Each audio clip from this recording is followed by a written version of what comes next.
তায়াম্মুম সম্পর্কীয় কয়েকটি মাসআলা। একই তায়াম্মুম দিয়ে কয়েক ওয়াক্ত নামাজ আদায় করা জায়েজ হবে।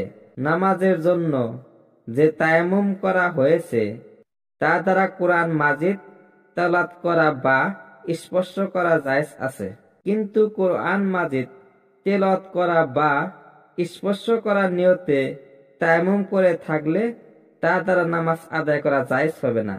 কোন লোকের উযু গোসল উভয়টি দরকার, কিন্তু উযু করলে ভয়ের কারণ নেই, গোসল করলে ভয়ের কারণ আছে। এমতা অবস্থায় গোসলের জন্য প্রথমে তায়াম্মুম করে পরে পানি দ্বারা উযু নেবে।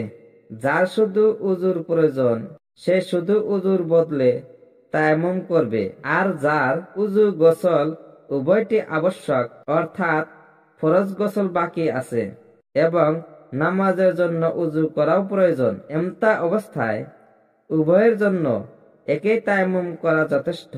আলাদাভাবে উভয়ের জন্য পৃথক পৃথক তায়াম্মুম করতে হবে না। কিন্তু তায়াম্মুমের পূর্বে উভয়ের জন্য একসঙ্গে নিয়ত করতে হবে, নতুবা যেটির নিয়ত করবে না সেটির জন্য তায়াম্মুম আদায় করতে হবে। কোনো জায়গায় নাজাসাত লেগে শুকিয়ে গিয়েছে, তাতে ওই জায়গা পাক হয়েছে, ওই জায়গায় নামাজ আদায় করা জায়েজ হবে, কিন্তু ওই জায়গার মাটির দ্বারা তায়াম্মুম করা জায়েজ হবে না। কোন লোক অন্যান্য লোকের সাথে কাফেলা বেঁধে কোথাও সফরে গিয়েছে, এই অবস্থায় সে ব্যক্তি অন্যত্র উযু করতে গেলে কাফেলা ছুটে যাওয়ার আশঙ্কা থাকলে এবং প্রাণের ভয় থাকলে তায়াম্মুম করা জায়েজ হবে।